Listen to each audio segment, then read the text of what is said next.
DJ Messina here. Hey, guys, I just want to make you aware of a few things on some projects we're doing. Our project in Riverside, we're having a little bit of issues, and not our fault.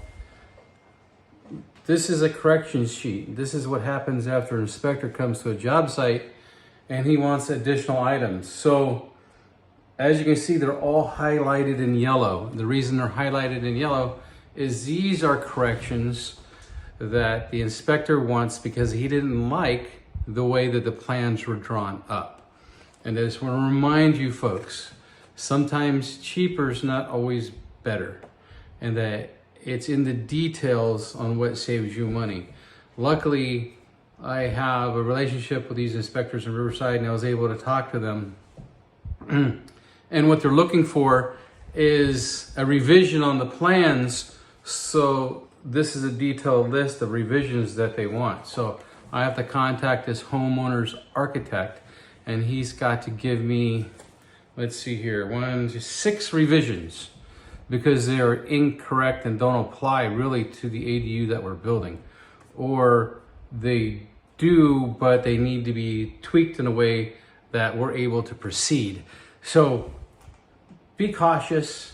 Make sure when you find yourself an ADU architect or the contractor that has his own architect, that they're really familiar with the regulations and rules and what's needed to do an ADU the right way, where it doesn't cost you any extra money. If I didn't do this and send this over to this client's architect, it would have been very expensive to do it the way the plans were actually drawn out. And in some instances, the information that was on the plans wasn't sufficient enough for the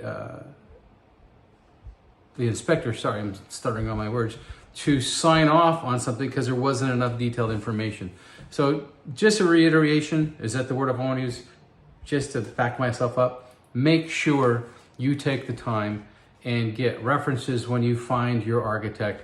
Make sure he's very familiar with the ongoing changing ADU laws, and so you don't get delays in your project.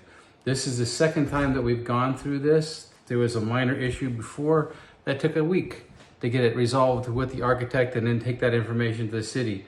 Now we have, I believe, 6 items that have to be revised. So it went to the architect this afternoon.